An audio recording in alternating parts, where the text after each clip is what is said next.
धानी अपनी माँ दुलारी के साथ संगमपुर गांव की रहने वाली थी। दोनों माँ बेटी मिलकर मिट्टी के चूल्हे बनाने का काम किया करती थी और उन्हें बाजार में बेचकर जो भी पैसे मिलते उनसे अपने घर का गुजारा चलाया करती थी। ऐसे ही एक दिन सुबह के समय दोनों माँ बेटी अपने घर के आंगन में बैठकर चूल्हे बना रही थी। तभी उसकी पड़ोस कांता वहाँ आकर कहती है, क्या बात है दुलारी बहन, आजकल तुम कहीं दिखाई नहीं देती हो, कहाँ रहती हो? अपने इस गरीब खाने को छोड़कर कहाँ जाऊंगी कांता बहन, तबीयत ठीक नहीं रहती इसलिए घर ही रहती हूँ।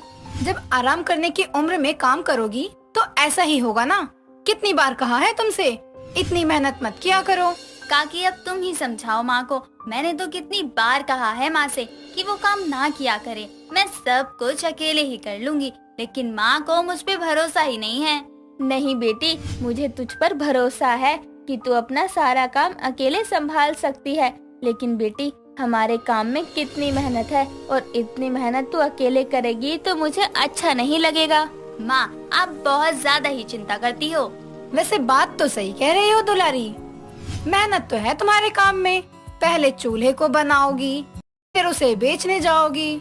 मैं तो बस यही प्रार्थना करती हूँ कि तेरी बेटी को कोई अच्छा घर बार मिल जाए और उसे इस गरीबी से राहत मिल जाए। ये बात तो तुमने मेरे मन की छीन ली। मुझे भी दिन रात इसी बात की चिंता खाए जा रही है। तो चिंता मत कर, समय के साथ साथ सब ठीक हो जाएगा। और तेरी बेटी तो इतनी गुणवान है जो मिट्टी से चूल्हों के साथ साथ मिट्टी की मूर्ति और अच्छे अच्छे बर्तन भी बना लेती है। ये तो तुमने सही कहा, लेकिन बात करने में तुम ये भूल गई कि क्यों आई थी, कोई काम था क्या? हाँ दुलारी, वो मैं चूल्हा खरीदने आई थी। मेरे घर की मिट्टी अच्छी नहीं है, इसलिए आए दिन मेरे घर का चूल्हा टूट जाता है। तो सोचा क्यों ना तुम्हारे यहाँ का चूल्हा खरीद लूं, क्योंकि वो देखने में भी सुंदर लगते हैं रंग बिरंगे। कांता की बात सुनकर दुलारी हंसते हुए उससे पैसे लिए बिना एक चूल्हा उठाकर चल देती है, जिसे पाकर वो बहुत खुश होती है और अपने घर लौट जाती है। जिसके बाद धानी अपनी माँ दुलारी से कहती है, माँ आपने काकी को बिना पैसे लिए ही चूल्हा क्यों दे दिया? हमारी बोनी का समय था।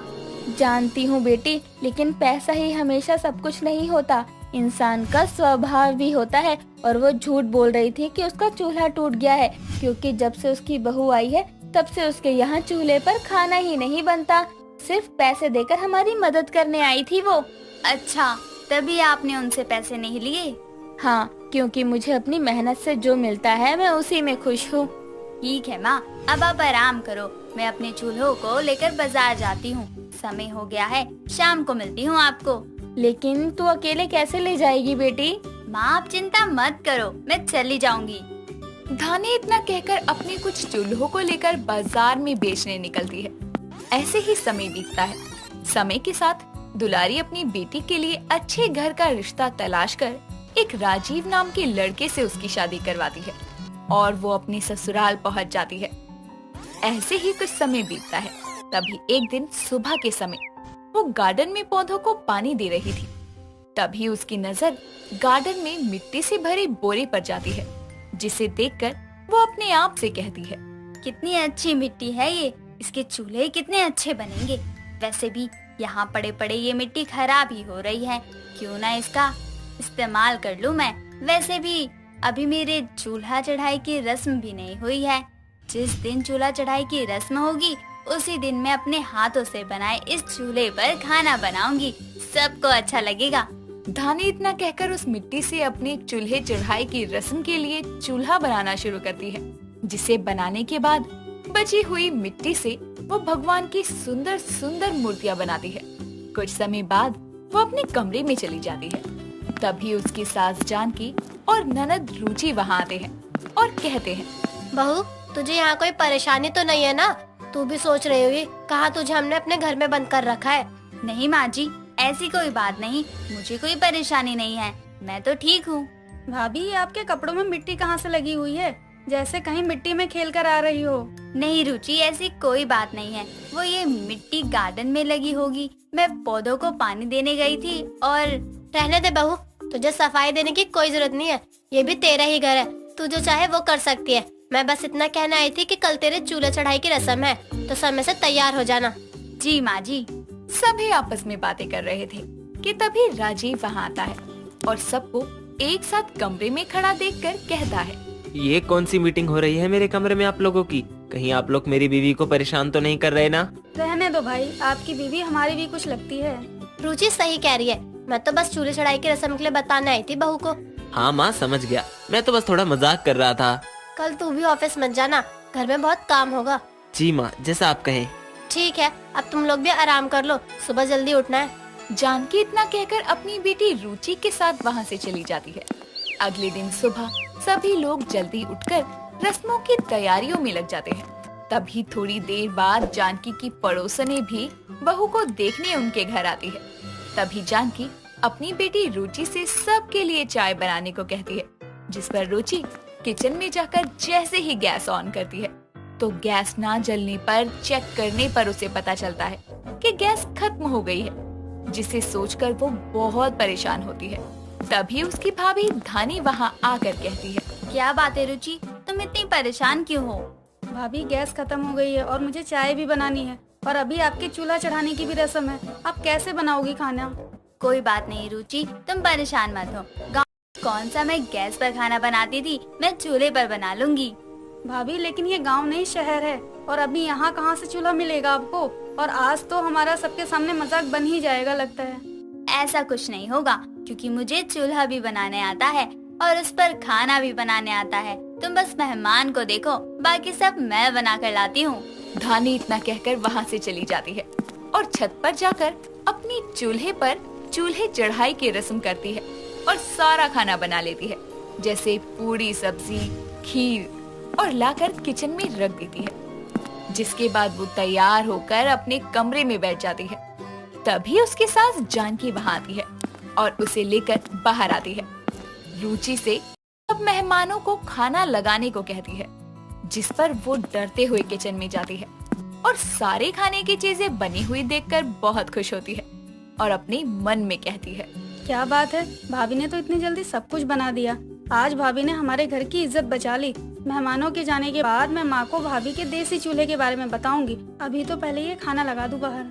रुचि इतना कहकर सभी मेहमानों के लिए डाइनिंग टेबल पर खाना लगाती है और जैसे ही जानकी की सभी पड़ोसने खाना खाती हैं, तो सभी खाने की बहुत तारीफ करती हैं और उन्हीं में से एक देविका नाम की पड़ोसन कहती है, सच में जानकी, तेरी बहू के हाथ में जादू है। खाना सच में बहुत अच्छा बना है। ऐसा लग रहा है हम गांव के चूल्हे पर बना हुआ खाना खा रहे हैं। बिल्कुल वैसी ही खुशबू और स्वाद भी। मजा आ गया सच में। अपनी भाभी की इतनी तारीफ सुनने के बाद रुचि धानी के अपने हाथों से बनाए हुए चूल्हे और उस पर बनाए हुए देसी खाने के बारे में सारी बात सबको बताती है। साथ ही उन सबको छत पर ले जाकर चूल्हा भी दिखाती है, जो पड़ोसियों को बहुत पसंद आता है। तभी देविका कहती है, क्या बात है जानकी, क्या बहू लाई है जो देसी और विदेशी दोनों ही है, जिसे न सिर्फ चूल्हे पर खाना बनाना आता है बल्कि चूल्हे भी बनाने आते हैं, और वो भी इतने सुंदर और रंग बिरंगे। बड़ी ही गुणवान बहू है तेरी। जिसके बाद सभी लोग धानी को अपने घर के लिए वैसा ही चूल्हा बनाने को कहते हैं। ये सब सुनकर उसके ससुराल वाले भी बहुत खुश होते हैं और उसका समर्थन करते हैं।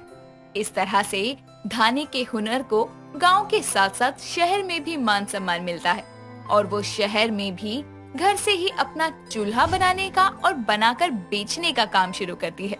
साजन मंडप पे बैठा अपनी दुल्हन याशिका के ख्यालों में खोया मन ही मन में खुद से बोलता है, आखिर वो दिन आ ही गया जब मैं और याशिका शादी के बंधन में बंध जाएंगे। इस दिन का इंतजार मुझे कब से था। अब बस जल्दी से ये सारी रस्में हो जाएं। साजन ये सब सोच ही रहा होता है कि तभी याशिका की माँ उसे मंडप में लेके आती है, जिसके बाद सारे रीति रिवाजों के साथ दोनों की शादी संपन्न होती है। और जब विदाई होती है तो याशिका की माँ गुंजन जोर जोर से रोते हुए याशिका को पकड़कर बोलती है, बचपन से लेके आज तक मैंने कभी तुझे अकेला ही नहीं छोड़ा और तू मुझे अकेला छोड़कर जा रही है। मैं कैसे रहूंगी मेरी बच्ची? माँ, मैं आपको छोड़ के नहीं जाना चाहती, पर शादी के बाद तो हर लड़की को अपने ससुराल जाना पड़ता है ना। आप चिंता मत करो, मैं रोज वीडियो कॉल करूंगी। हाँ, तेरे पापा तो मुझे काम के लिए छोड़ गए और अब तू भी चली जाएगी। काश कि मैं तेरे साथ हमेशा रह सकती, पर मेरी जिंदगी तो अब ऐसे ही तन्हा कटेगी। कोई नहीं रोक सकता इसे। अपनी सास का ये नाटक देखकर साजन मुंह बनाते हुए बोलता है, ये बुढ़िया तो ऐसे रो रही है जैसे दुनिया में बस इन्हीं की बेटी ससुराल जा रही हो।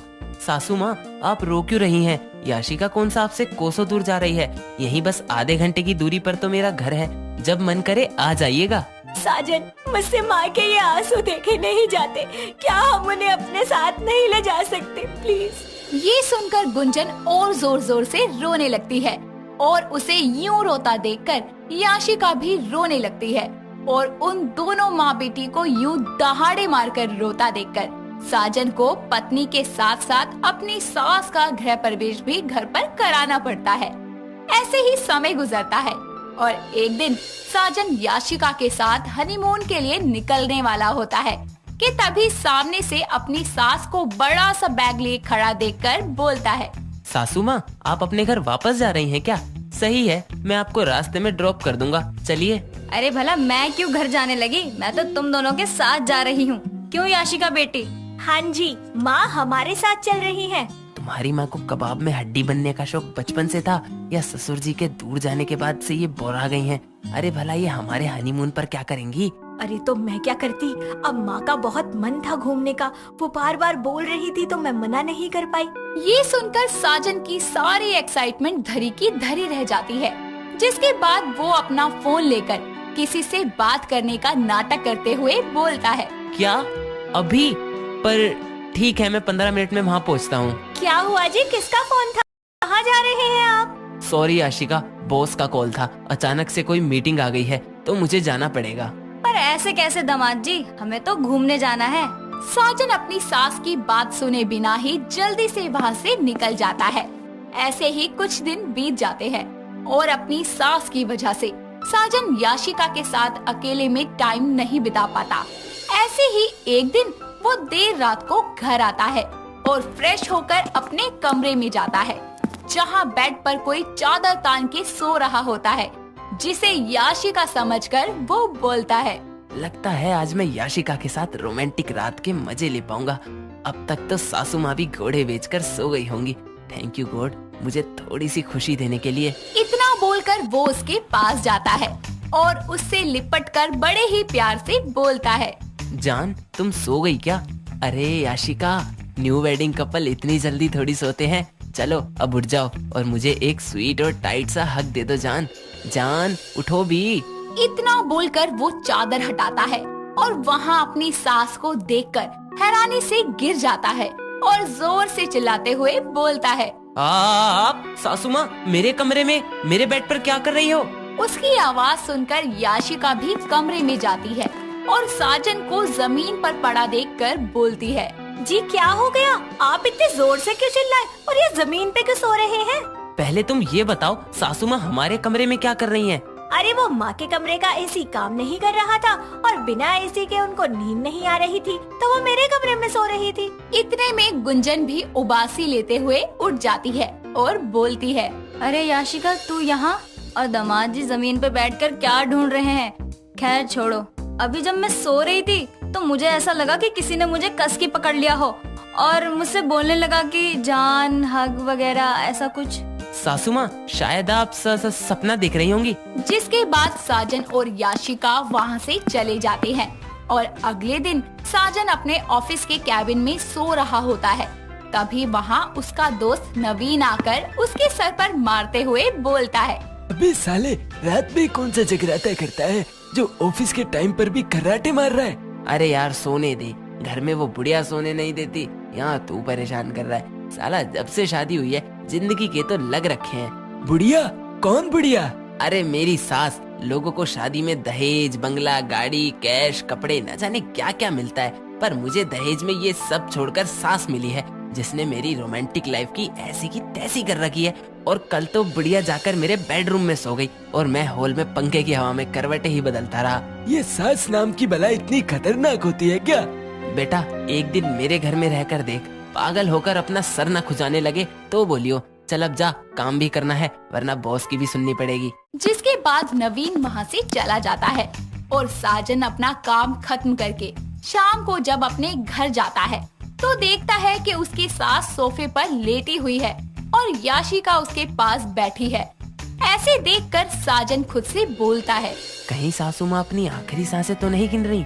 ये भगवान तो इतना दयालु नहीं हो सकता। आप आ गए? हाँ, ये सासू माँ को क्या हुआ? वो ऐसी क्यों लेटी हुई हैं? क्या बताऊं दामाद जी, मेरा मन बहुत बेचैन हो रहा है, उल्टी भी करने का मन कर रहा है। अरे बधाई हो याशिका, तुम्हारा भाई या बहन जल्द ही आने वाला है। क्या जी, आपको माँ की ये हालत देखकर मजाक सूझ रहा है? क्या दामाद जी, आप भी ना बड़े मजाकिया हो। उम्र तो नानी बनने की है, आप माँ बनने की बात कर रहे हो। पर आप ऐसे ही इस घर में पड़ी रही ना तो नानी भी नहीं बन पाएगी। हाँ, ये तो सही कहा आपने। अगर ज्यादा ही बेचैनी हो रही है तो डॉक्टर को बुला लेता हूँ ना। अरे नहीं नहीं, उसकी कोई जरूरत नहीं है, मैं ऐसे ही ठीक हो जाऊंगी। जरूरत तो आपकी भी नहीं है, जैसा आप ठीक समझे। इतना कहकर साजन वहाँ से चला जाता है। कुछ दिन बाद याशिका अपने कमरे में बैठी टीवी देख रही होती है कि तभी वहाँ गुंजन आकर उससे बोलती है, बेटी अब तो लगता है कि मुझे यहाँ से चलना चाहिए। माँ, आप ये क्या कह रही हैं? आप तो हमेशा मेरे साथ रहने वाली थी ना। फिर? अरे बेटी, तेरे मोह में मैं तेरे ससुराल में इतने दिन तो रुक गई, लेकिन अब और नहीं। और अगर मैं यहाँ से नहीं जाऊंगी तो तू मुझे नानी कैसे बनाएगी? जिसके बाद अगले दिन गुंजन अपना सामान लेकर हॉल में आती है।